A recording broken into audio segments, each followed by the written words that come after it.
School में 10 बजे। नहीं नहीं वो नहीं बज रहा।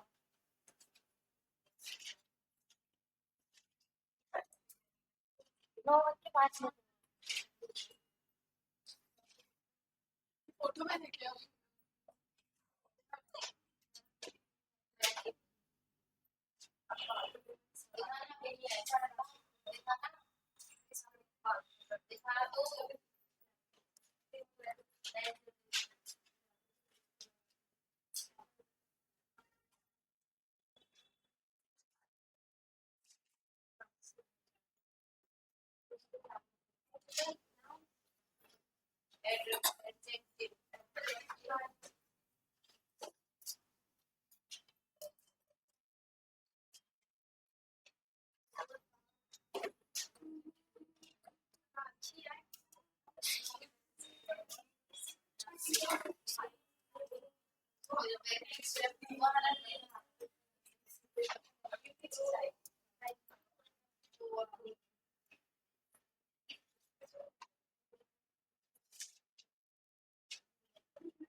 रूल नंबर लास्ट कौन नहीं वो क्या था पर्टिकुलर किसको लेकर था वो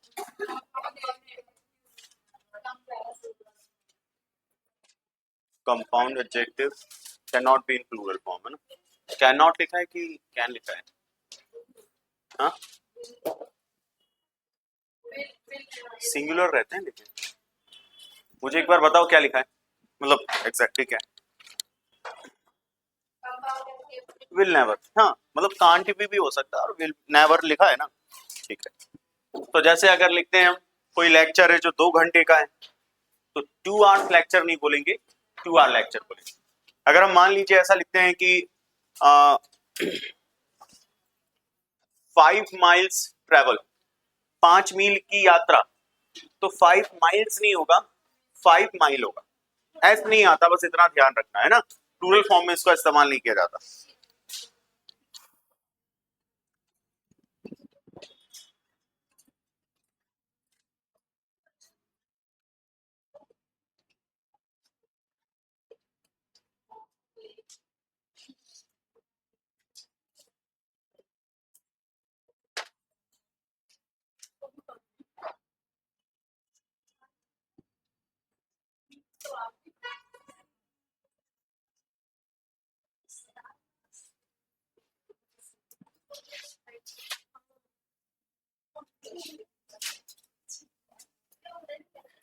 नहीं नहीं कैमरा प्रॉपर सेट नहीं है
हाँ हो रहा है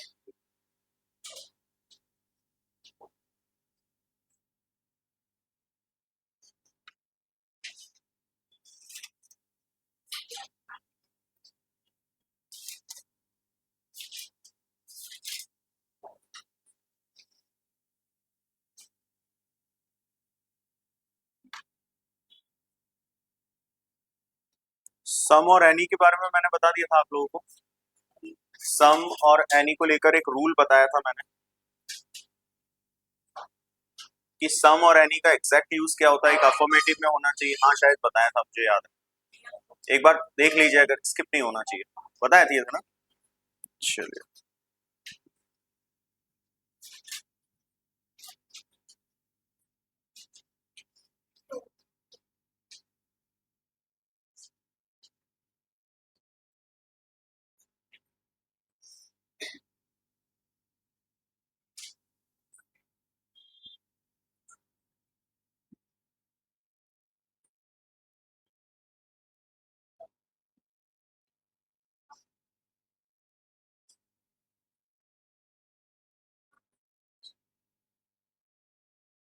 हम्म, चलो।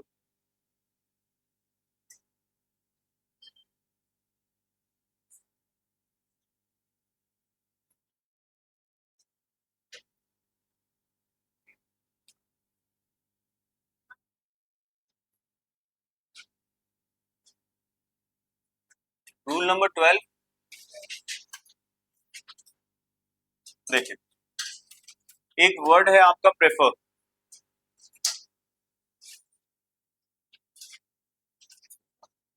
एक वर्ड है आपका क्या, प्रेफर।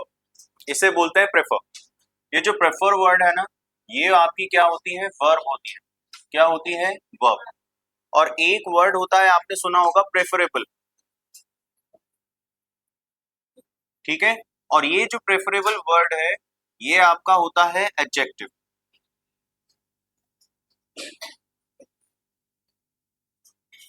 ये है आपका एडजेक्टिव और ये है आपका वर्ब। बस इतना ध्यान रखना, अगर ये वर्ब है तो किस प्लेस पर आएगा, थर्ड प्लेस पर। और एडजेक्टिव है तो जो नाउन के तुरंत पहले आएगा। इतना समझ में आ गया। दूसरी चीज ये ध्यान रखना कि ये जो प्रेफरेबल एडजेक्टिव है, क्योंकि अपना टॉपिक कौन है, अपना एडजेक्टिव है, तो हमेशा ध्यान रखना जो प्रेफरेबल वर्ड है, जो कि क्या है, एडजेक्टिव है, ये ऑलरेडी कौन सी डिग्री में होता है, कंपैरेटिव डिग्री में होता है। ये ऑलरेडी कौन सी डिग्री में है, कंपैरेटिव डिग्री। ठीक है। तो कंपैरेटिव डिग्री में है, तो इसके बाद कौन आना चाहिए, कंपैरेटिव डिग्री के बाद हमेशा कौन आता है, देन आता है ना। लेकिन ऐसा इसमें नहीं हो सकता। हमेशा ध्यान रखेंगे कि अगर जो प्रेफरेबल वर्ड है ना, उसके पीछे देन नहीं आता, फिर कौन आता है, तो इसके पीछे आता है टू। लिखिए, आप लोग भी लिखते चलिए। इसके पीछे जो सही है वो कौन है, टू। जो सही होगा वो क्या होगा, टू होगा। तो हमेशा ध्यान रखना, प्रेफरेबल के बाद जो वर्ड आता है वो आता है अपना, देन नहीं आता, कौन आता है, टू। और प्रेफरेबल शब्द एक ऐसा है जो एडजेक्टिव है, और वो कौन सी डिग्री में होता है, कंपैरेटिव डिग्री में। अच्छा, एक बात और ध्यान रखिएगा कि प्रेफरेबल एडजेक्टिव है और कंपैरेटिव में है, तो एक चीज ध्यान रखेंगे सबसे इंपॉर्टेंट, कि कैन नॉट यूज, लिखते चलेंगे आप लोग, या can't use, can't be used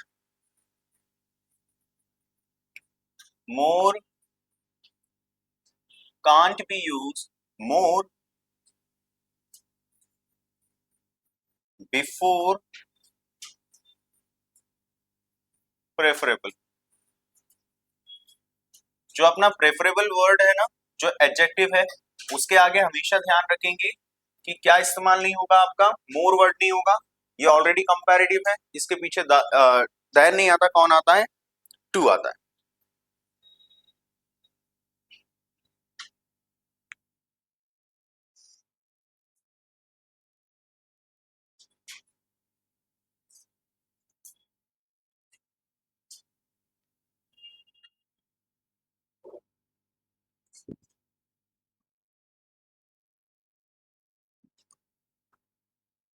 इनका अर्थ क्या होता है, तो प्रेफर एक वर्ब है और इसका मतलब होता है पसंद करना।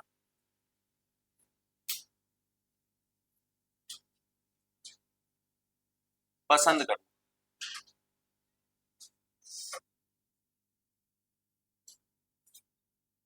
और प्रेफरेबल वर्ड है जो कि एडजेक्टिव है, जिसका मतलब है पसंद या पसंदीदा। पसंदीदा की स्पेलिंग क्या होगी यार, छोटी ई आएगी क्या, बड़ी, पसंदीदा होगा। दीदा होता है कि दीदा होता है, दीदा होता है, पसंदीदा। पसंदीदा यानी जो चीज आपको पसंद है, ठीक है। तो प्रेफरेबल का अर्थ होता है पसंदीदा, और जो अपना प्रेफर वर्ब है उसका मतलब होता है पसंद, यानी कोई चीज आपको पसंद। हमेशा ध्यान रखना ये क्या है, वर्ब है, और ये क्या है, एडजेक्टिव है। इन दोनों में अंतर क्या है? यदि हम पार्ट ऑफ स्पीच के बारे में जानते हैं तो पार्ट ऑफ स्पीच क्यों जानते हैं? क्योंकि हम उसकी सही जगह लगा सकें। सही जगह समझ पा रहे हैं? अगर कोई वर्ड वर्ब है तो उसे कौन सी प्लेस पे लगाएंगे? थर्ड या सेकंड पे, है ना। थर्ड या सेकंड पे आपको समझ में आया होगा। भाई मुझे एक चीज बताओ, अगर कभी भी आपको किसी भी पार्ट ऑफ स्पीच के बारे में पता चलता है ना, तो सब्जेक्ट आता है, सब्जेक्ट के बाद कौन आता है? Helping verb. सब्जेक्ट के बाद कौन आता है? Main verb. और सब्जेक्ट के बाद मेन वर्ब के बाद कौन आता है? ऑब्जेक्ट। दूसरी बात एक और है, जिसमें हेल्पिंग वर्ब नहीं आती तो डायरेक्ट सब्जेक्ट के बाद कौन आ जाता है? Main verb. और उसके बाद कौन आता है? तो मेरे कहने का मतलब है जो प्रेफर वर्ड मैंने आपको बताया, जो प्रेफर वर्ड है, वर्ड यानी शब्द है, वो हमेशा ध्यान रखिएगा कि जो प्रेफर शब्द है वो मेन वर्ब है, यानी वर्ब है। तो वो कहाँ आएगा? अगर हेल्पिंग वर्ब वाला होगा तो वो कहाँ आएगा? यहाँ।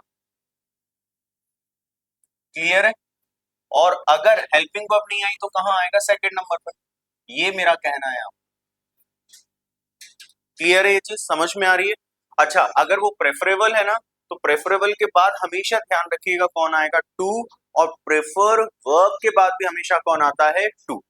तो इसमें जो रूल है, इसका रूल का जो कहने का मतलब है ना, सबसे इंपॉर्टेंट वो ये है कि प्रेफर आए या प्रेफरेबल आए, इसके बाद हमेशा टू आता है, ये ध्यान रखना। और प्रेफरेबल के पहले कभी मोर नहीं आ सकता, ये ध्यान रखना। दो चीजें ध्यान रखनी है, प्रेफर के बाद टू आता है, देन नहीं आता। प्रेफर हो या प्रेफरेबल हो, और उसके पहले हमेशा कौन उसके पहले मोर कभी भी नहीं आता। ये चीजें आपको ध्यान रखनी है। क्लियर है ये चीज? ठीक है, बस इतना सा ही था। एग्जाम्पल में लिखवा दे रहा हूं, वो देखो।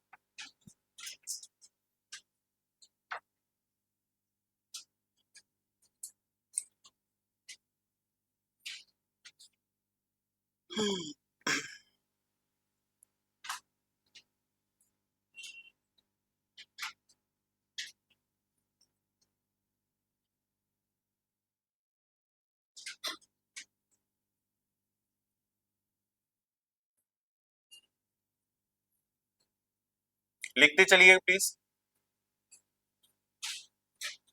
इसका पूरा सही चाहिए मुझे, आपको ना इसमें काटना वाटना नहीं, पूरा का पूरा नया सेंटेंस चाहिए मुझे इस वाले में, ठीक है। दोनों में प्रेफर का मतलब क्या होता है? पसंद कर।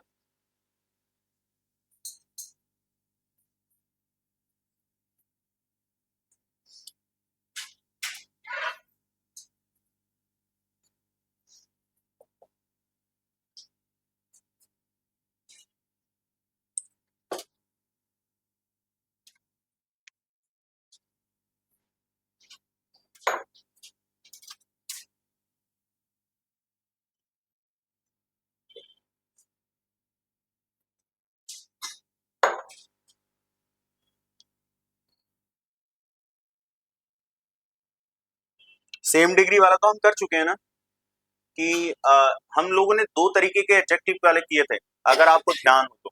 एक हमने किया था कि एक ही नाउन को क्वालिफाई करने वाले दो एडजेक्टिव होते हैं, लेकिन वो दोनों एक दूसरे से कंपेयर किए जाते हैं। और एक आपने ऐसा किया था जिसमें कि नाउन होता है और नाउन में दो एडजेक्टिव को एंड से जोड़ा जाता है। ये दोनों हो गए थे ना? ठीक। हाँ, तो ऑलमोस्ट सभी हो गए।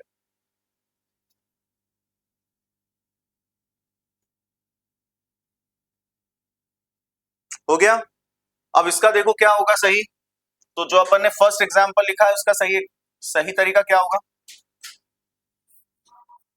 तो इसका होना चाहिए दिस इज। क्या प्रेफरेबल के पहले मोर आएगा? नहीं आएगा। तो यहाँ डायरेक्ट कौन आ जाएगा? प्रेफरेबल। अच्छा, मोर क्यों नहीं आता? क्योंकि मोर किसकी पहचान है? आपकी कंपैरेटिव की, और ये ऑलरेडी किसमें है? कंपैरेटिव में। तो इसीलिए, और एक चीज हमेशा ध्यान रखना, ऑलरेडी कोई चीज कंपैरेटिव में हो और उसके साथ आप कंपैरेटिव वाला मोर या जो भी चीज लगा दे, सेम डिग्री का ही लगा दे, तो वो कभी अलाउ नहीं करते। ऐसी कंडीशन अपने इंग्लिश में क्या मानी जाती है? सुपरफ्लूअस मानी जाती है। यानी एक ही तरीके के अर्थ के आप दो अलग अलग शब्दों का इस्तेमाल करना, उसे आप क्या कहते हैं? सुपरफ्लूअस। वो मैं आपको बाद में बताऊंगा। तो आप हमेशा ध्यान रखें ये किस में है, कंपैरेटिव में, और मोर वर्ड भी क्या है, कंपैरेटिव। तो दो दो कंपैरेटिव एक साथ आप इस्तेमाल नहीं कर सकते, तो हमेशा ध्यान रखेंगे दिस इज प्रेफरेबल। अच्छा, प्रेफर के बाद देन आता है कि टू आता है, तो हमने यहां लगाना था टू और दैट। तो बस ये शब्द ध्यान रखना है, प्रेफरेबल के बाद टू और मोर नहीं आना चाहिए। अच्छा, यहां क्या होगा इसका सही, तो आई प्रेफर टी, इसका मतलब क्या है, मुझे चाय पसंद है। किसके अलावा भाई, सबसे ज्यादा मतलब किससे ज्यादा पसंद है, सॉफ्ट ड्रिंक्स। तो देन आना चाहिए या टू आना चाहिए। तो इस तरीके के एरर आ सकते हैं।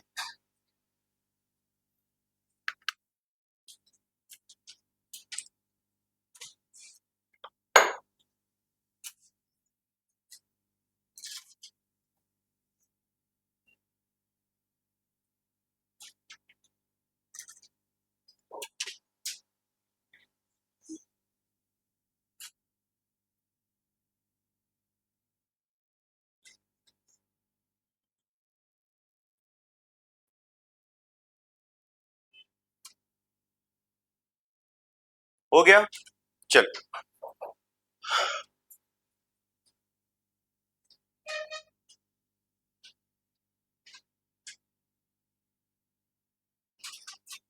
रूल नंबर 13 है। रूल नंबर 13 में ये लिखना है अपन को, जैसे एक मिनट थोड़ा सा समझिएगा प्लीज इधर।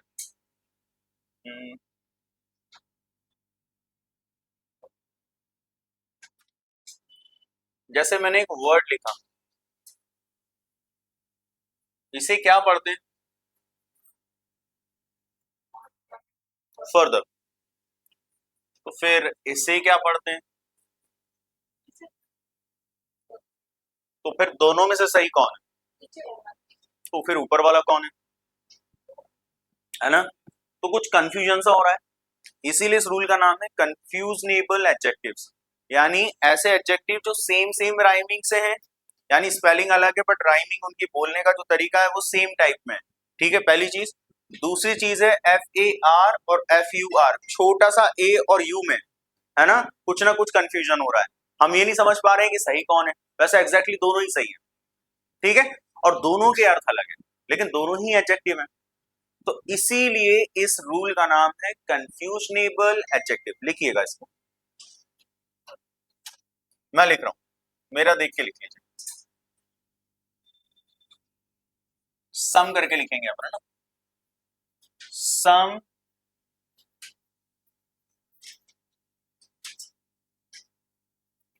सम कंफ्यूजनेबल एडजेक्टिव्स।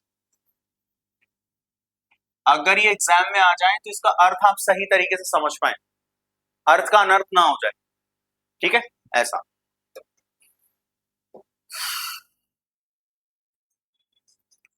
देखो,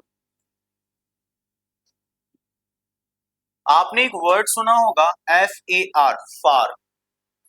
फार का मतलब होता है दूर, ठीक है, और अगर मैं ER लगा दूं तो दूरी में और ज्यादा, क्योंकि ER कंपैरेटिव डिग्री होता है। तो फर्दर जो वर्ड है ना वो किससे रिलेट है, फार से। फर्दर जो है वो किससे रिलेटेड है, फार से। फार एक वर्ड होता है जिसका मतलब होता है दूर, क्लियर है। तो ये फार जो वर्ड है वो किससे रिलेटेड है, फर्दर से। हाँ, फर्दर जो है वो फार से रिलेटेड, ये बात क्लियर है। दूसरी बात ये ध्यान रखिएगा, फर्दर का इस्तेमाल किया जाता है दूरी में अधिक, लिखते चलेंगे, दूरी में अधिक।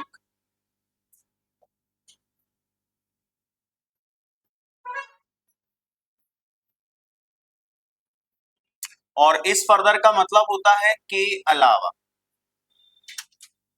के अलावा। या फिर आप एक वर्ड और इसका हिंदी होता है और। अभी और कौन सा है वो मुझे नहीं पता, आप लोग मुझे क्लियर कीजिएगा, ठीक है। अब समझने वाली बात है ये दोनों का मतलब और डिफरेंस क्या है, समझने की बात, ठीक। एग्जाम्पल से ज्यादा बेहतर समझ में आएगा आपको।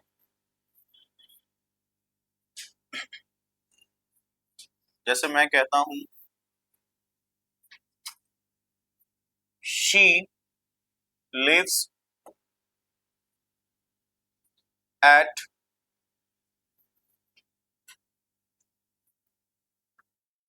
फर्दर आएगा या फर्दर आएगा एंड ऑफ द लेन। लेन मतलब पता है क्या होता है? LANE लेन। लेन मतलब होता है गली। LANE लेन का मतलब होता है गली। लेन नंबर, गली नंबर। समझ में आया? ठीक। अब मैंने यहाँ पर लिखा हुआ है, अब आप मुझे बताइए she lives at further FURTHER या FARTHER। एक बार मैं यहाँ क्लियर कर दूं, FAR दूर होता है, फार होता है, तो दूरी में अधिक। दूसरी चीज FURTHER फर्दर, फर्दर का मतलब है और। मुझे इसके अलावा और कोई जानकारी नहीं है, मतलब ये तो है लेकिन इसके अलावा जो दूसरी जानकारी है वो नहीं है। तो के अलावा के सेंस में भी इसका इस्तेमाल करते हैं। किस सेंस में? के अलावा। बोलते ना मेरे पास सिर्फ यही है और कुछ नहीं है। और कुछ मतलब ये है लेकिन इसके अलावा कुछ नहीं है। मेरी बात समझ पा रहे हैं? तो ये बात ध्यान रखिएगा कि के अलावा या और के सेंस में आप किसका इस्तेमाल करते हैं? फर्दर का। आप तो इतना समझिए, के अलावा समझिएगा, इतना ध्यान रखें। जैसे एक सेकंड एग्जाम्पल मैं आपको दे रहा हूं। मैं बोलता हूं मुझे इसके अलावा और कोई जानकारी नहीं मिली, मुझे सिर्फ इतनी जानकारी मिली कि आप एक क्लास लेकर चले जाओ। सर नहीं आएंगे, मुझे नहीं पता क्यों नहीं आए, कितने बजे आएंगे, ये सब एक उदाहरण दे रहा हूं मैं, ठीक है? नहीं तो आप लोग उठकर चले जाओ उसके बाद। तो ये ध्यान रखना कि मतलब अगर मान लीजिए मुझे बाद में ऐसा कुछ कहा जाए तो मैं कहता हूं कि मुझे ऐसी कोई जानकारी नहीं थी, मुझे सिर्फ इतना पता था कि इतने बजे इतने से इतने क्लास लेना है, उसके अलावा मुझे नहीं पता, उसके अलावा मुझे कोई इन्फॉर्मेशन नहीं है। तो आई डिडंट। अच्छा, बहुत सारे बच्चे ना इसे पढ़ने में थोड़ा सा दिक्कत महसूस करते हैं, तो डिडंट नहीं होता है। अब आप एक काम करेंगे ना, इसको छुपा दीजिए, अब पढ़िए डिडंट। क्या पढ़ते हैं इसको? डिडंट। डी नहीं पढ़ा जाता, ठीक है? कौन सा? आगे वाला नहीं, पीछे वाला। अगर इन शॉर्ट बोलते हैं ना डिड नॉट को कॉन्ट्रैक्टेड फॉर्म। कॉन्ट्रैक्टेड फॉर्म क्या होता है पता है? कॉन्ट्रैक्टेड फॉर्म, कॉन्ट्रैक्टेड फॉर्म का मतलब होता है शॉर्ट कर देना किसी चीज को। शॉर्ट फॉर्म बोलते हैं ना, शॉर्ट फॉर्म सुना होगा आपने, जैसे मेंबर ऑफ लेजिस्लेटिव असेंबली सुना है, विधायक। तो विधायक को इन शॉर्ट में क्या कहते हैं? MLA सुना है, इससे शॉर्ट फॉर्म हो गया। तो शॉर्ट फॉर्म को दूसरे शब्दों में कॉन्ट्रैक्टेड फॉर्म भी कहते हैं। क्या कहते हैं? Contracted form. कॉन्ट्रैक्ट कर देना, सिकुड़ देना, ठीक है? इसे मैंने सिकुड़ दिया, नॉट में कितना ही सिकुड़ा है, कोई तो हटाया है, लेकिन अब मोस्ट ऑफ द टाइम जो है वो शॉर्ट फॉर्म चलते हैं। तो इसे डिडंट नहीं पढ़ते, इसे क्या पढ़ते हैं? डिडंट।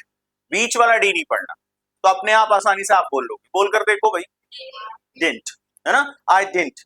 उसके बाद एक बात हमेशा ध्यान रखिएगा, डिड वगैरह आता है ना, समझ जाऊंगा मैं, जो मैं नहीं करना चाहता। क्या मैं रिसीव की स्पेलिंग सुनो, डिड वगैरह आता है ना, तो डिड के बाद जो भी मेन वर्ब आएगी वो हमेशा सिंगल फॉर्म की होगी, फर्स्ट फॉर्म की होगी। कौन से फॉर्म की होती है? हमेशा फर्स्ट, ठीक है? तो मुझे ऐसी कोई जानकारी नहीं है। I didn't receive any. अब FARTHER आएगा, लिखना है आप लोगों को, FURTHER इंफॉर्मेशन।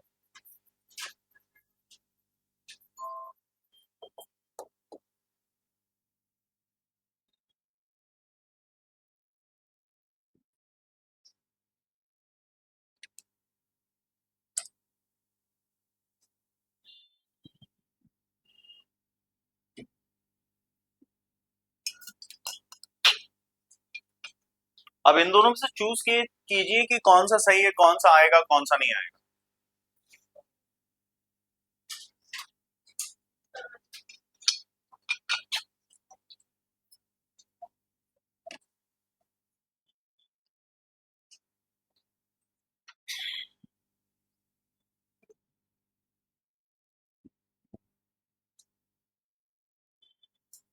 लिख लिया? अब इतना तो मीनिंग तो क्लियर है ना सभी को? ठीक। FAR वाला दूरी के लिए, FUR वाला के अलावा के लिए, यानी मुझे इतनी है, इससे अधिक नहीं है, ठीक है? अब शी लिव्स एट, ये क्या है? से अधिक है, और ये दूरी में अधिक है, तो कौन सा आएगा? दूरी में अधिक आएगा। तो सही आंसर जो होगा वो further end of the lane होगा, यानी इस गली में अंत में आगे रहती हो, ठीक है? अब उसके बाद I didn't receive any further और फर्दर, दोनों फर्दर इंफॉर्मेशन, यानी मुझे इसके अलावा और कोई जानकारी नहीं है। इसके अलावा कोई जानकारी नहीं है या इससे दूरी में कोई जानकारी नहीं है, तो क्या आना चाहिए? क्लियर है ये चीज? तो मीनिंग आपको क्लियर होना जरूरी है। FAR अगर आप भूल जाओ ना FUR और FAR में, तो FAR का मतलब होता है दूर, तो उसी से रिलेटेड वर्ड है आपका फर्दर, FARTHER, ठीक है, और FUR जो उसके आगे। चलिए अब उसके बाद सेकंड कंफ्यूजिंग वाला देख लेते हैं।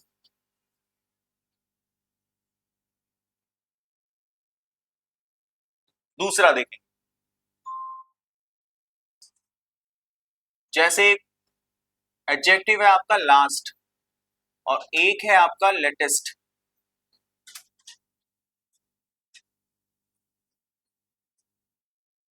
एक है लास्ट, एक है लेटेस्ट। लास्ट का मतलब होता है अंतिम,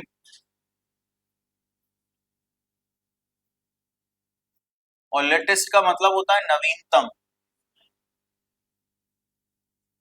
नवीनतम का मतलब होता है बिल्कुल नया, है ना, क्योंकि लेटेस्ट में EST आ रहा है, मतलब इससे ज्यादा नया कुछ नहीं है ना, इसलिए लेटेस्ट बोलते हैं।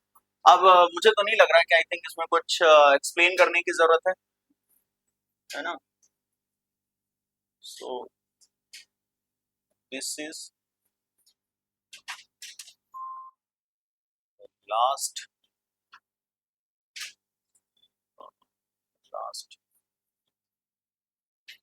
पेज ऑफ दिस, या फिर होगा लेटेस्ट। इन दोनों में क्या सही होगा वो आप बताएंगे। इसके बाद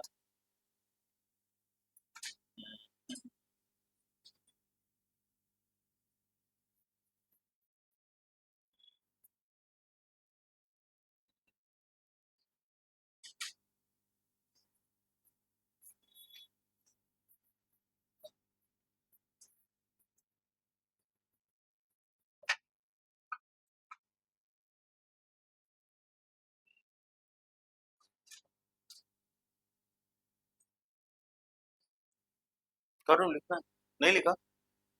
लिखिए लिखिए जल्दी से लिखिए। जब लिखूं तो लिखा करो, जब मैं बोलूं ना कि लिखो, लिखा करो आप। ऐसे इसमें स्पीड बनी रहती है।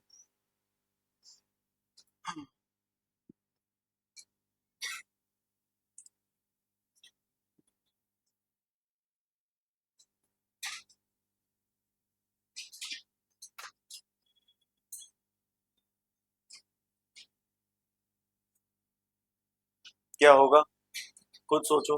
दिस इज द लास्ट या latest page of the novel. Novel छप चुकी है, नॉवेल छप चुकी है, तो उसमें कोई नए पेज तो ऐड होते नहीं जा रहे हैं, है ना। सो क्या होना चाहिए अपना लास्ट।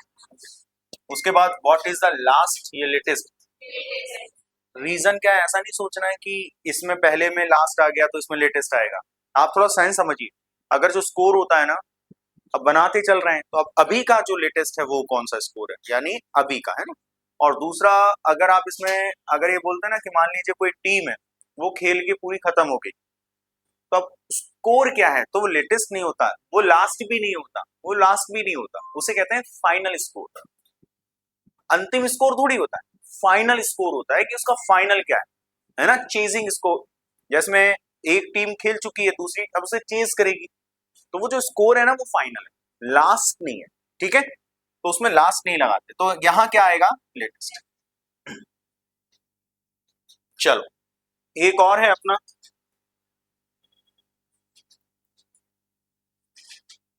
लिखो तीसरा। एक होता है अपना नेक्स्ट, एक होता है नियरेस्ट।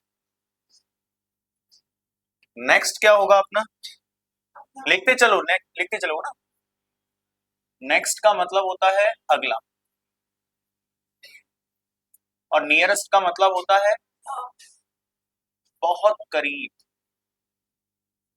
या बहुत पास, लेकिन बहुत जरूर लगाना, क्योंकि EST आ रहा है ना लास्ट में, तो जितना ज्यादा करीब हो सके उतना। बहुत ज्यादा पास में, इतना पास में है कि उसका घर मेरा, कि हम लोग ऐसे ही पैदल चले आते। ऐसा हम बोलते ना, एक शहर दूसरे शहर से बहुत पास है, मेरा गांव शहर से पास में, तो कितना पास, अब शहर और गांव की जो दूरी है वो इतनी है कि आप पैदल ट्रैवल करो तो नियरेस्ट लगा सकता हूँ, है ना। नहीं तो हमारे गांव कितने दूर दूर है, हम बसों से जाते हैं। तो नेक्स्ट और नियरेस्ट में समझ में आएगा। एग्जाम्पल देखो इसका, मुझे बताइएगा आप, विच इज, लिखते चलिएगा please, which is the next या फिर नियरेस्ट, कौन सा अस्पताल अब क्या है वो देख लीजिए, ठीक है। उसके बाद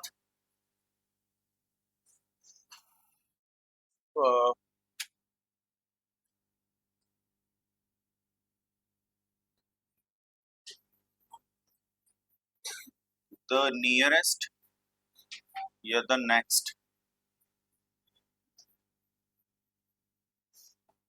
प्रोजेक्ट ऑफ योर्स इज,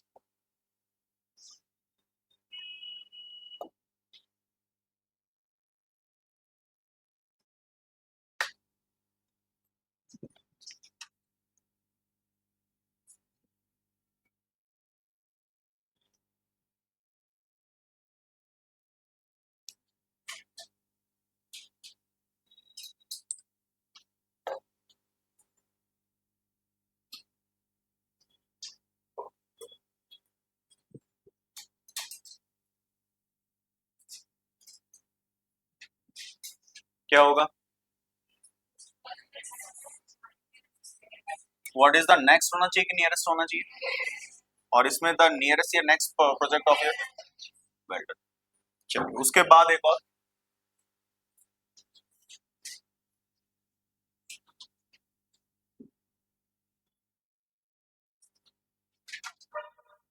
अच्छा मुझे एक सेकंड रुकेंगे आप लोग, और इसे देखकर मुझे बताइए सही क्या है, ये स्पेलिंग है या ये स्पेलिंग, पक्का ना। तो ये लेटर और दोनों लेटर, क्या इसको लेटर बोलेंगे, नहीं, दोनों ही लेटर है, ठीक है। और एक और होता है ना अपना लेटर, हाँ वेरी गुड, लेटर के कितने अर्थ होते हैं, दो होते हैं, इस वाले लेटर के तीन होते हैं, कौन कौन से, मुझे तो दो ही पता है, शायद तीन हो सकता है मैं भूल गया हूँ। एक तो अपना होगा वर्ण, वर्ण होता है ना क ख घ या ए बी सी डी, तो उसे लेटर बोलते हैं। और एक अपना लेटर होता है पत्र, और एक और कौन सा लेटर होता है, तीन बोला था किसी ने,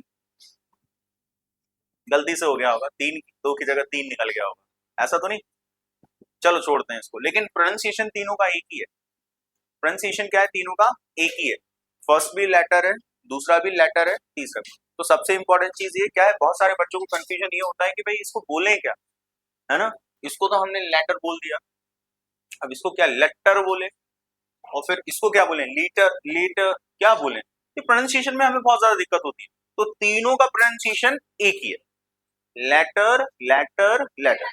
पहले झिझक तो ये खत्म करो, दूसरी ये है कि हमें अब इसका कोई मतलब नहीं है, दूसरी ये है कि सिर्फ एक टी पड़ गया दूसरे वाले में, देखो डबल टी आ गया, ऊपर वाले में सिंगल टी है, तो जो लेटर है ना इसको बोलते हैं बाद में, लिखिएगा बाद। और मुझे बताएं इस लेटर का मतलब क्या होता है, बाद वाला, बाद वाला, लिखते चलो, एग्जाम्पल में समझ में आ जाएगा सब। जैसे मान लीजिए लेटर मैंने अगर लिखा हुआ है लेटर, ये बड़ा कॉमन सा फ्रेज नहीं है, अपन लोग इस्तेमाल करते हैं, आई कॉल यू लेटर, इसको क्या बोलते हैं, आई विल बोलते हैं ना। एक नई चीज सिखा रहा हूं, उसे ध्यान देना थोड़ा सा, है ना, इधर देखो, आई विल को आप कॉन्ट्रैक्टेड फॉर्म में क्या लिख सकते हैं, लेकिन बोलते क्या है इसको, आई विल नहीं बोलते इसको, क्या बोलते हैं इसको, मैं बोलता हूं, इसको बोलते हैं आई, क्या बोलते हैं आई, आई कॉल यू, क्या बोलते हैं, आई कॉल यू, क्लियर है। अगर कॉन्ट्रैक्टेड फॉर्म है, अब जैसे डिड नॉट था तो तब भी थोड़ी डिड नॉट ही बोलते हैं, लिख रहे हैं जब डिंट तो हम डिंट ही बोलेंगे, वैसे ही आई विल है तो उसका कॉन्ट्रैक्टेड फॉर्म यानी शॉर्ट फॉर्म क्या है, आई विल का आई एपोस्ट्रोफी और डबल एल, तो इसका क्या हो जाएगा आपका आइल, क्या बोलेंगे? आइल। आज के बाद ये ध्यान रखना। तो बहुत सारी जो अपनी नेटिव इंग्लिश होती है, नेटिव इंग्लिश समझते हैं आप लोग? नहीं, नेटिव लैंग्वेज समझते हैं आप लोग? नेटिव लैंग्वेज क्या होती है? नहीं पता? देखो, नेटिव लैंग्वेज उसे कहा जाता है जो अपनी क्षेत्रीय भाषा होती है ना, जो अपन हिंदी जैसे बोलते हैं, है ना? तो अपने क्षेत्र में जिस तरीके से कॉमनली बोल दिया जाता है, अपन उठ के जैसे कुछ कुछ शब्द अपने गांव क्षेत्र में सबसे ज्यादा अधिक बोले जाते हैं, उसे नेटिव लैंग्वेज बोलते हैं। नेटिव का मतलब जो भारत में रहने वाले जो भारतीय हैं, वो जिस तरीके की हिंदी बोलते हैं वो विदेशी नहीं बोल सकते। वो बोलते हैं मैं आ रहा हूँ, ऐसे करके बोलते हैं। लेकिन हम क्या बोलते हैं? मैं आ रहा हूँ। हम बहुत ज्यादा फ्रिक्वेंटली बोलते हैं, हाँ या ना? वो अगर हिंदी बोलना भी सीख जाएंगे ना, तो हमारी तरह नहीं बोल पाएंगे। सही बात है। तो हमारी जो हिंदी में नेटिवनेस है वो हमारी है, लेकिन हमारी नेटिवनेस इंग्लिश में नहीं हो सकती। जैसे बोलते हैं ना आई गो देयर, हम ऐसा नहीं बोलते, हम बोलते हैं आई विल गो देयर, लेकिन बोलते हैं आई गो देयर। उनका फ ख इस तरीके से प्रोनाउंसिएशन आता है, हमारा नहीं आता। तो नेटिव उनकी इंग्लिश है, हमारी हिंदी। समझ में आ रही है? तो ये नेटिव इंग्लिश में इसका इस्तेमाल किया जाता है आई, हम नहीं करते। लेकिन अब आजकल आपने देखा होगा चलन है ये, तो इन सब चीजों का इस्तेमाल किया जाता है और बोला जाता है। अगर आप स्पोकन में देखेंगे तो आएगा। अच्छा, आपने ये भी देखा होगा आई विल कॉल यू। तो अब कौन सा लेटर आएगा वो आपको चुनना है। LATER लिखते चले ना, और LATTER। तो एक हम ऐसा तो बोलते नहीं मैं बाद में कॉल करता हूँ, मैं ये बोलता हूँ, मैं ये नहीं बोलता मैं बाद वाला कॉल करता हूँ, है ना? दूसरा अगर आप देखोगे तो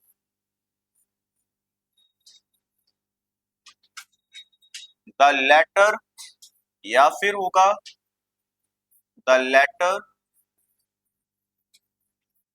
पार्ट ऑफ दिस मूवी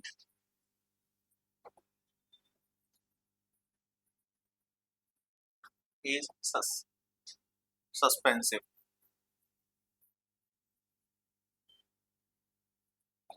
कैसा है? सस्पेंसिव। तो कौन आएगा आपको बताना है।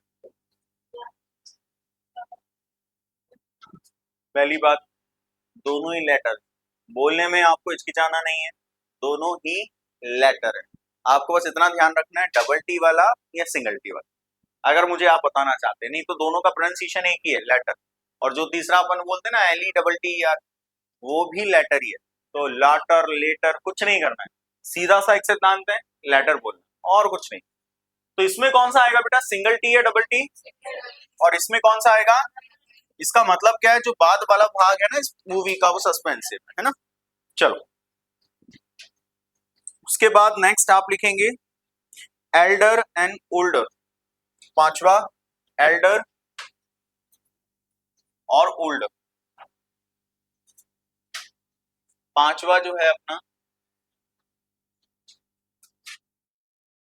एल्डर कब बोलते हैं और ओल्डर कब बोलते हैं? देखो, तो ओल्डर आएगा कि एल्डर आएगा बताओ? तो इसे बोलते हैं खून के रिश्ते में जो बड़ा होता है ना। हाँ, तो खून के लिखिएगा प्लीज। खून के रिश्ते में बड़ा, उसे आप कहते हैं एल्डर। और जो उम्र में बड़ा हो,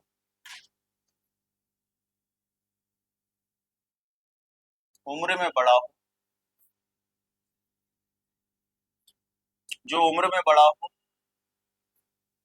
उसके लिए आप ओल्डर। नहीं, कहां से बात है? आपके दो भाई, एक आपके खून में नहीं है, खून में इन द सेंस आपके रिलेटिव नहीं है, ठीक है? आपके रिश्तेदार रिश्तेदार नहीं है, आस पड़ोस में बैठे हुए भैया है, और एक आपके रिलेटिव में भैया है, तो आप ओल्डर यूज करें। तो उम्र के लिए अगर आप बोलेंगे कि the boy is older than मी, वो लड़का मुझसे उम्र में बड़ा है, ठीक है? लेकिन the boy is Elder than me, that mean अगर एल्डर लगा है तो मैं समझ जाऊंगा कि आपका उनका रिश्ता है, वो रिलेटिव है। एल्डर और ओल्डर में ये डिफरेंस है, ठीक है? तो example number 1, he is he is older आएगा या एल्डर ब्रदर ऑफ माइन। अब वो भाई है तो ऑब्वियसली क्या होगा, एल्डर होगा। एल्डर होगा।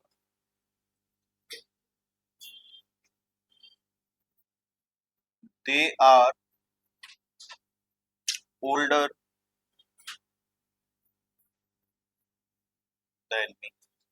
इसका कोई ऑप्शन क्रिएट नहीं किया जा सकता, ये तो कंडीशन के अकॉर्डिंग है। बस आप लोगों को ये ध्यान रखना है, एल्डर लगा है तो वो अपने रिलेटिव में है, और ओल्डर लगा है वो उम्र में है, लेकिन वो खून के रिश्ते में नहीं है। चाचा मामा काका मामा जो भी है इनमें नहीं है, वो बाहर का व्यक्ति है। ठीक है, तो अगर आप ओल्डर लगा रहे हैं तो उम्र बता रहे हैं, एल्डर बता रहे हैं तो खून के रिश्ते में बड़ा बता रहे हैं। ठीक है। अच्छा, मेरा बड़ा भाई, उसको क्या बोलते हैं, बिग ब्रदर नहीं बोलते हैं। बहुत सारे लोगों को मैंने कहा हैप्पी बर्थडे बिग ब्रदर, ये बिग ब्रदर क्या होता है, साइज में बड़ा है क्या भाई? नहीं, इसका मतलब तो यही होता है कि अगर आप किसी चीज को साइज में आप बड़ा बताते हैं ना तो उसे बोलते हैं बिग ब्रदर, है ना। सॉरी, बिग बोलते हैं, ब्रदर तो तब भी नहीं बोलते। तो एग्जैक्टली क्या है कि बिग ब्रदर करके कोई वर्ड नहीं है ना। बिग ब्रदर नहीं होता, एल्डर ब्रदर होता है। छोटी बहन है तो यंगर सिस्टर है, यंगर ब्रदर है। यंगर और एल्डर होता है, एल्डर बड़े के लिए लगता है, यंगर छोटे के लिए लगता है। आज के बाद हैप्पी बर्थडे में ऐसा नहीं करना, हैप्पी बर्थडे में बिग ब्रदर ऐसा नहीं होता, एल्डर ब्रदर होता है। ठीक है, चलो। लिटिल मतलब होता है, देखो लिटिल का मतलब होता है छोटा, और एक लिटिल का मतलब होता है मात्रा में कम। ठीक है। अब लिटिल एक क्यूट सेंस के लिए इस्तेमाल किया जाता है, मतलब एक प्यारा मनमोहित करने वाली चीज होती है। और दूसरा लिटिल का इस्तेमाल किया जाता है मात्रा में कम है, थोड़े से चावल, लिटिल क्वांटिटी, ऐसा। लिटिल भी नहीं लगाते, उसके लिए स्मॉल लगाते हैं। ये मैंने लिखवाया भी था शायद, यहाँ नहीं लिखवाया क्या? लिटिल क्वांटिटी नहीं लिखते हैं, स्मॉल क्वांटिटी लिखते हैं, है ना। और फ्यू नंबर नहीं लिखते हैं, स्मॉल नंबर लिखते हैं, है ना। ये मैंने रूल लिखवाया था आप लोगों को। हाँ हाँ, लिटिल सिस्टर का मतलब है क्यूट, क्यूटनेस को शो करना चाह रहे हैं, दुलार भरा, ऐसा उसके लिए वो एक एक्सेप्शन केस है, बाकी ऐसा कुछ नहीं होता।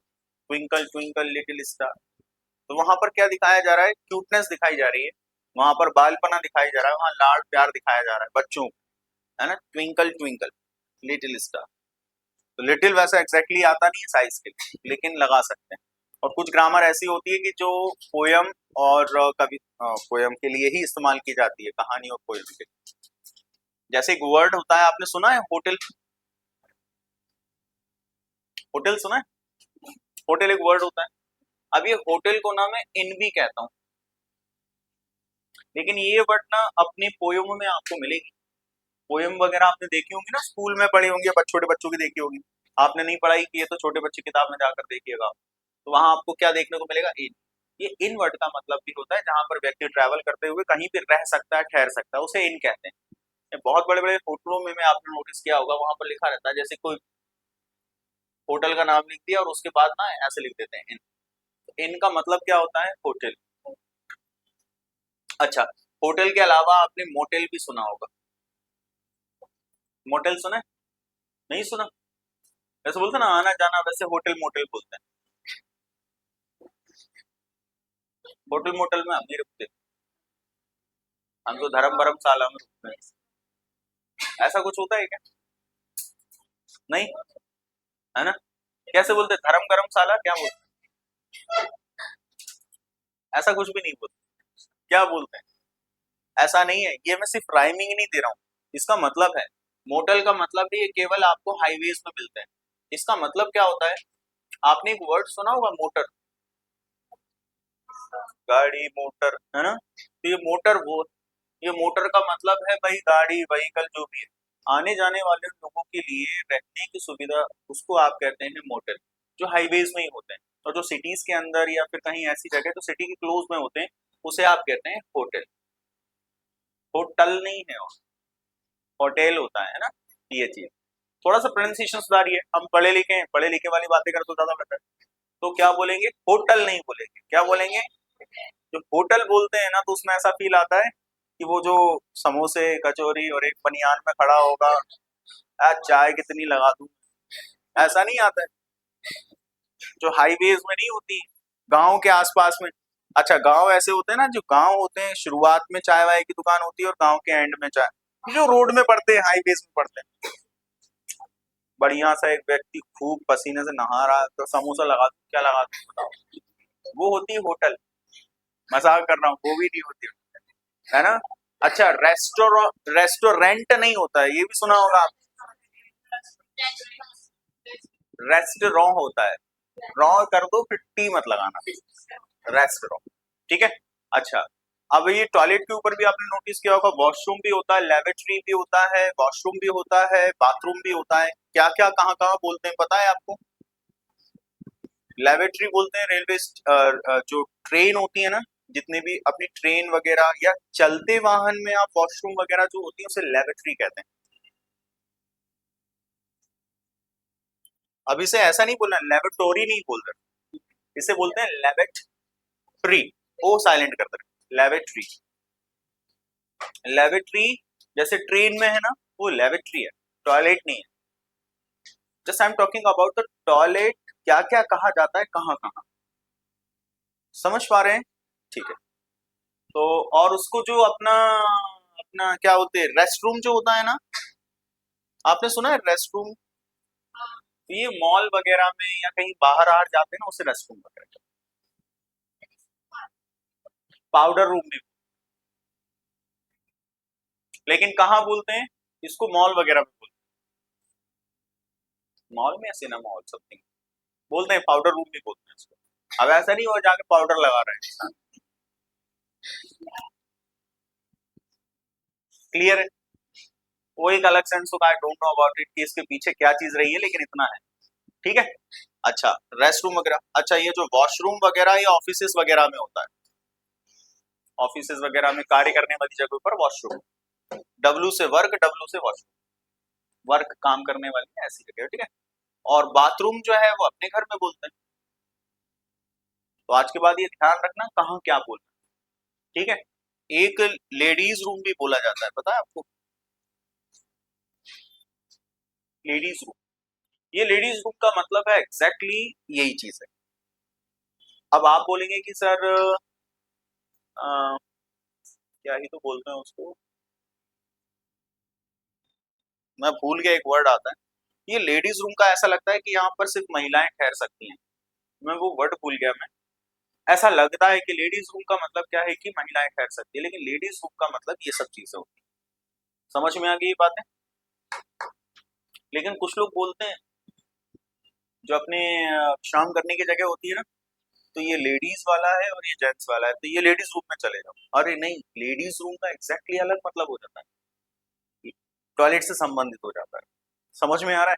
ये बहुत बड़े बड़े डिफरेंसेस हैं, छोटी छोटी चीजें हमें समझ में नहीं आती, हमें पता होना चाहिए, बाकी कोई दिक्कत नहीं। ठीक, कुछ और लास्ट एक आध हैं तो हम देख लेते हैं, उसके बाद खत्म ये चैप्टर। रूल नंबर अब कौन सा आएगा, लिखेंगे?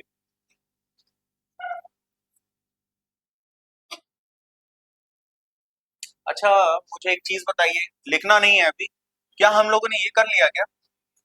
ऐसा वाला मैंने बताया था आपको, ये हो चुका है, तो फिर ये खत्म है ना।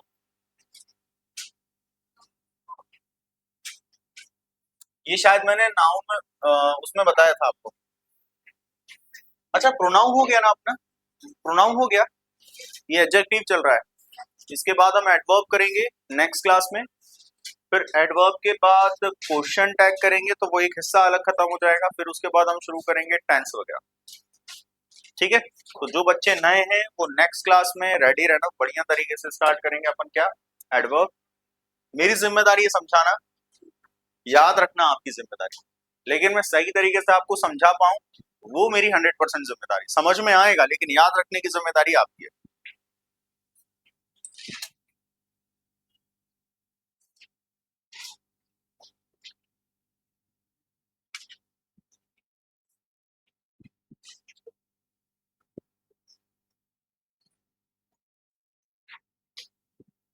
चलो, थोड़ी सी जगह छोड़ना, और जो मैं एग्जाम्पल बता रहा हूं ना वो लिखना प्लीज, एक बार यहां देख लो फिर खत्म हो जाएगा। मैंने कहा माई हाउस इज, लिखो इतना स्पेस छोड़ना थोड़ा सा रूल के लिए ना, थोड़ा सा छोड़ना, 4-5 लाइन, 4 एक लाइन बस, 3 लाइन जो भी है। 4 times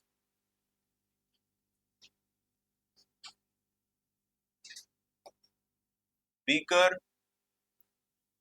then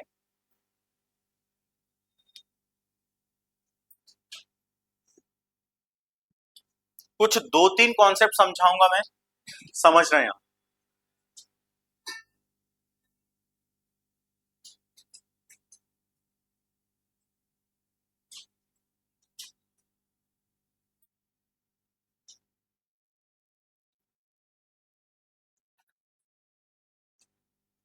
any further information that mean, हाँ मतलब और कोई आगे जानकारी बोलते हैं ना, और कोई रिपोर्ट, एनी फर्दर अपडेट, कौन सा होगा? FAR होगा, FUR होगा? Very good. जब आप पेशेंट के बारे में आपसे डॉक्टर पूछेंगे तो यही पूछेंगे, एनी फर्दर अपडेट्स। फर्दर तुम सर को बोलना, हमने भी पढ़ी है, आप क्या पढ़े? FUR। सर अगर गलती से बोलते FAR, सर FUR, इसका क्या सही आंसर है? करना है, बतियाना नहीं है। ये बताओ, यहीं से बता दो, आपको तो लिखवा इसलिए मैंने दिया क्योंकि टाइम वेस्ट ना हो। क्या होगा? सबसे लास्ट में जो गुड़िया बैठी है, क्या नाम है?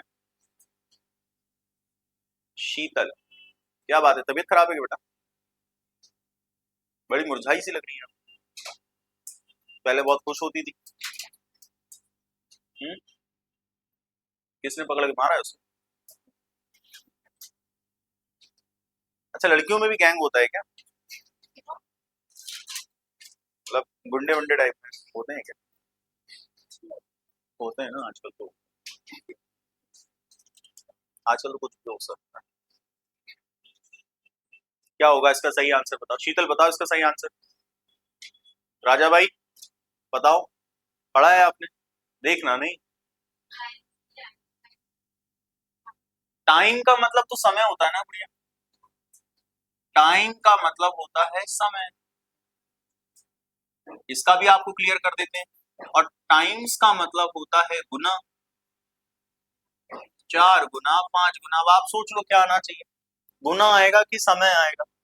मेरा घर 4 समय तुमसे बड़ा है, तुम है ना, 4 गुना। देखो सबसे पहले तो ये चीज है, कभी भी अगर किसी चीज का कंपैरिजन करते हैं तो मेरा घर क्या उससे बड़ा है या उसके घर से बड़ा है? तो भाई मेरे यहाँ पर क्या आएगा? योर्स आएगा।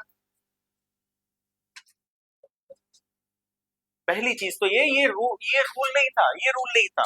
ये सबसे इंपॉर्टेंट चीज जो आपको जानना जरूरी थी, बिगर देन योर्स, तुम्हारे घर से बड़ा है कि तुमसे बड़ा है?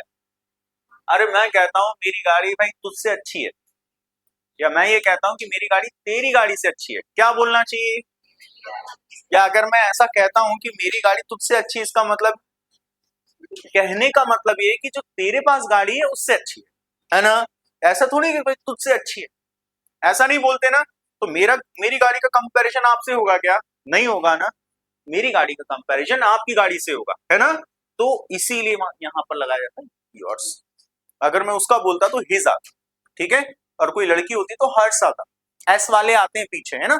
और ये अपना रूल नहीं था। देखो ये ठीक है, समझ में आए, ये वाली चीजें क्लियर है क्या? तो मैं इसको भी नहीं मिटाता हूँ, है ना, इसको अपन किसी कोने में डाल देते हैं।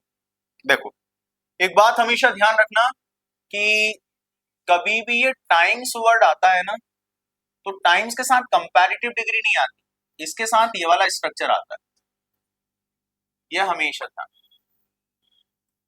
और यहाँ जो एडजेक्टिव आता है वो कौन सी डिग्री का आना चाहिए? बताओ जल्दी से, कौन सी डिग्री? हाँ, हमेशा एज डैश एज के बीच में कौन आता है? पॉजिटिव। तो इसका सही तरीका क्या होगा भाई, बताओ? इसका जो सही तरीका होगा वो ये होगा, माई हाउस इज 4। अच्छा टाइम आएगा कि टाइम्स आएगा? टाइम्स, फिर बिगर देन नहीं होगा, एज बिग एज योर्स। इसका हिंदी पता है क्या होता है? एज का मतलब होता है उतना, और यहां पर होता है जितना। देखो अब इसका हिंदी करके देखते हैं। मेरा घर 4 गुना उतना बड़ा है जितना तुम्हारा, तो तुम्हारा जितना है ना उससे 4 गुना ज्यादा। तो कभी भी टाइम्स वर्ड आए तो उसके बाद bigger than, smaller than, larger than नहीं आएगा। कौन आएगा? एज डैश एज आता है। क्लियर है? बस इतना ध्यान। और यहाँ कौन सी डिग्री आएगी? पॉजिटिव। ये इंपॉर्टेंट है। अब मान लो एज डैश एज तो लिख दिया, लेकिन उन्होंने यहाँ क्या लिख दिया? बिगर या बिगेस्ट। तो ये सही है क्या? नहीं, गलत हो जाएगा, है ना? ये चीजें ध्यान रख।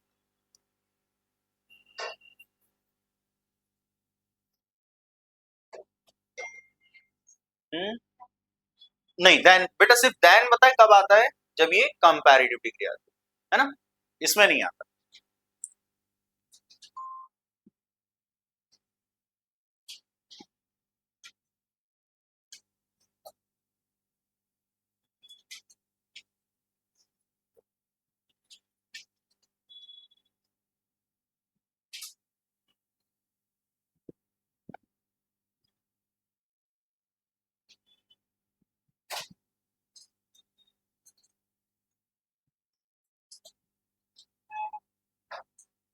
चलिए last rule, rule number 15, adjective chapter खत्म। रूल नंबर 15,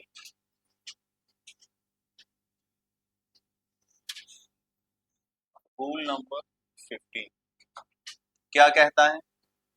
इसको मैंने ना नाम दिया हुआ है,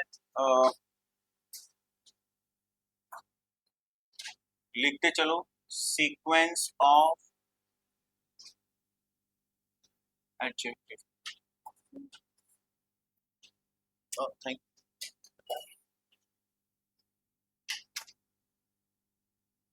तो सीक्वेंस ऑफ एडजेक्टिव, मैं एक बात समझाना चाह रहा हूं। मान लीजिए कि मुझे ना एक एडजेक्टिव अभी मिलता है, लेकिन एक से ज्यादा मुझे मिल जाए। ठीक है, एक से ज्यादा मुझे मिल जाए। जैसे there is green circular park. सुनना मेरी बात, इधर ध्यान से देखो, सिर्फ इस शॉर्ट में समझा रहा हूं, फिर आप समझना पूरा। सीक्वेंस का मतलब होता है श्रृंखला, मतलब एक के बाद एक। तो यहां समझो पार्क क्या है? नाउन है, कोई जगह का नाम है ना, कोई स्थान का नाम है। प्लीज मेरा रिक्वेस्ट है आप सबसे कि प्लीज यहां समझो, दीदी यहां समझो। अब यहाँ जो ये पार्क है ना, पार्क के पहले सर्कुलर है। सर्कुलर का मतलब क्या होता है? और ये सर्कुलर कौन है? सर्कुलर पार्क या ये पार्क है ना? तो मतलब जो विशेषता बता रहे हैं वो कौन? अच्छा सर्कुलर तो है, लेकिन कैसा है? तो ग्रीन भी विशेषता बता रहा है, तो ये भी क्या हो गया? लेकिन सोचने वाली बात है, दो दो एडजेक्टिव साथ में आ रहे हैं, तो क्या ये पहले आएगा या ये पहले आएगा? है ना? अब पहले कौन सा लगाना चाहिए? इनका सही सीक्वेंस यानी श्रृंखला क्या होगी? समझ पा रहे हैं? तो यही रूल है सीक्वेंस ऑफ एडजेक्टिव। अभी तो यही है सर्कुलर और ग्रीन, लेकिन लेदर भी आता है, बहुत सारी चीजें आती हैं। तो अगर मान लो 3-4 चीजें एक साथ आ जाए फिर क्या करोगे? कौन सा सीक्वेंस, कौन सी चीज पहले आनी चाहिए? अच्छा मुझे बताओ, पहले ग्रीन आना चाहिए कि सर्कुलर आना चाहिए? सर्कुलर ग्रीन पार्क होगा या ग्रीन सर्कुलर पार्क होगा? हाँ, ये तो आपको लग रहा है कि मुझे ऐसा लग रहा है कि जमना चाहिए, लेकिन जमने वमने के ऊपर डिपेंड नहीं करता। ये किसके ऊपर डिपेंड करता है? जो नियम। तो नियम जो है वो क्या है? Sequence of adjective. अब समझ में आया सीक्वेंस ऑफ एडजेक्टिव क्या? कि अगर एक ही वाक्य में एक से ज्यादा एडजेक्टिव आ जाए तो क्या करेंगे आप? समझ पा रहे हैं? तो फिर उनका जो श्रृंखला होगी, मतलब रंग पहले आएगा, आकार। ये क्या है? आकार है ना, और ये रंग है। तो भाई रंग पहले आएगा आकार पहले आएगा, या आकार पहले आएगा रंग बाद में आएगा? है कि नहीं? ये हमारे हिसाब से नहीं, तो इसे इसलिए कहते हैं सीक्वेंस ऑफ एडजेक्टिव। ठीक। तो सीक्वेंस ऑफ एडजेक्टिव जो है ना, ये किस टेक्निक के ऊपर चलता है? तो वो मैं टेक्निक लिख रहा हूं, आप भी लिखिएगा। उसे अपन कहते हैं ओसास कॉम। ओ सास कॉम। कॉम है या कॉम है? जल्दी लिखो थोड़ा सा, क्योंकि टाइम हो गया है। ओसास्कॉम, तो पहले आएगा ओ, फिर आएगा एस, फिर आएगा ए, फिर आएगा एस, फिर आएगा सी, फिर आएगा ओ, फिर आएगा एम, और फिर आएगा पी। तो ये है ओसास्कॉम। ओसास्कॉम से मतलब क्या है देखो, पहला मतलब है ओ का मतलब होता है ओपिनियन।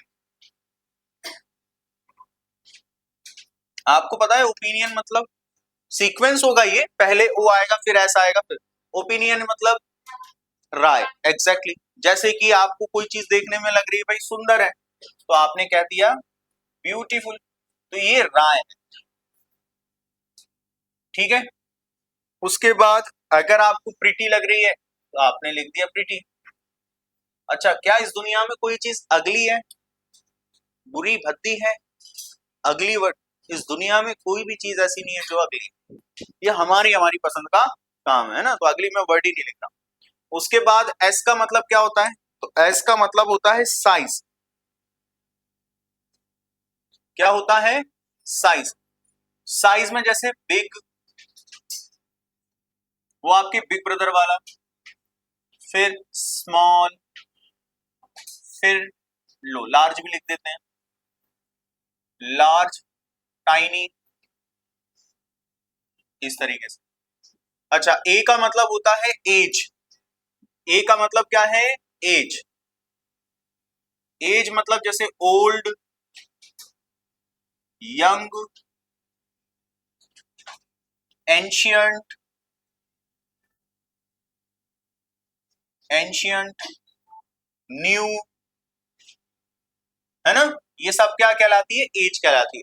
यानी 31 साल, 32 साल, 33 साल ये एज नहीं है, वो ये वाली एज है, ठीक है।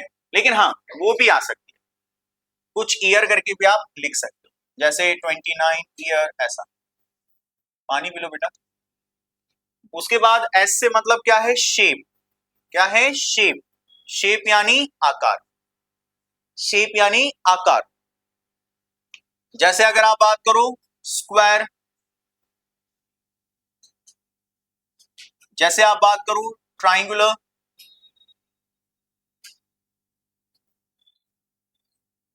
इस तरीके से, सर्कुलर, ट्राइंगुलर, इस तरीके से। उसके बाद सी मतलब होगा कलर, जैसे रेड, ब्लैक, ये सब। उसके बाद ओ से है ओरिजिन। ओरिजिन बोले तो जैसे इंडियन, अमेरिकन, ऐसे।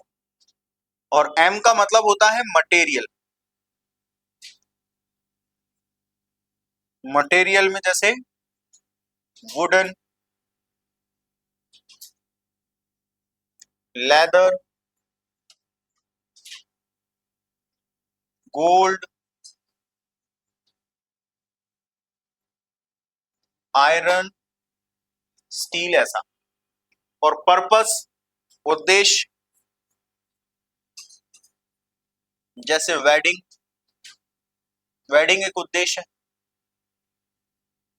पार्टी, डाइनिंग, स्लीपिंग, स्लीपिंग, ये सब आपके क्या है? उद्देश्य। अभी मैं समझा रहा हूं आपको, जल्दी से बस लिखिएगा प्लीज। अगर आप ये छोड़ सके तो मैं आगे बढ़ूं, तो फिर आप बाद में लिख लेना, है ना, क्योंकि I have to go somewhere, so I have to attend the class on time. तो मैं आगे कर दे रहा हूँ, जितना जहां जिसका छूटा होगा इट्स ओके, वो छोड़ देना। मैं एक एग्जाम्पल लिख रहा हूँ, आपसे सबको सब समझ में आए, मेरे साथ एग्जाम्पल लिखो बस।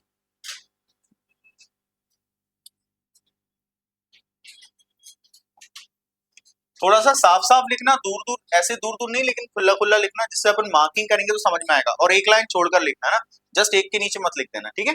एक लाइन छोड़कर लिखना, जब मार्किंग करेंगे तो ज्यादा अच्छा समझ में आएगा। जैसे फर्स्ट देखो, मैंने लिखा I bought I bought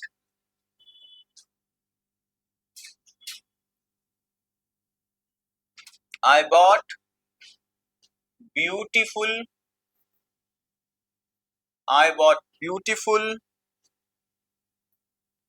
tiny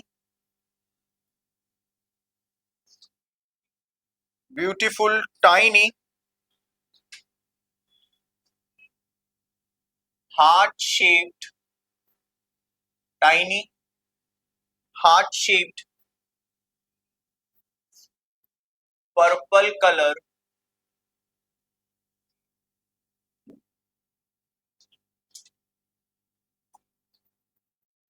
American diamond wedding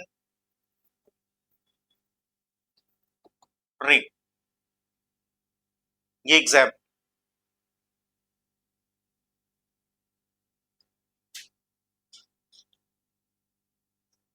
इसको थोड़ा समझें, फिर उसके बाद आप लोग जो है लिखना प्लीज। देखो 2 मिनट समझ लो इसे। क्या होगा, हमने क्या किया है, ओसास फॉर्म किया हुआ है ना। पहले हम देख लें कौन कौन सी चीज क्या क्या है। देखो आई तो कौन है बेटा, सब्जेक्ट है ना, और बॉट जो है वो वर्ब की कौन सी फॉर्म है, जस्ट अ मोमेंट है ना। हमें ये पता है ना कि नाउन के पहले कौन आता है, एडजेक्टिव। ध्यान से समझना, लेकिन एक एडजेक्टिव सुना था, इतने सारे, तो ये भी एडजेक्टिव, ये भी एडजेक्टिव, ये भी, तो नाउन के पहले आ रहे हैं ना।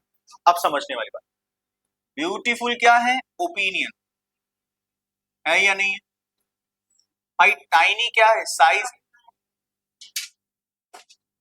उसके बाद heart shaped, shape, very good.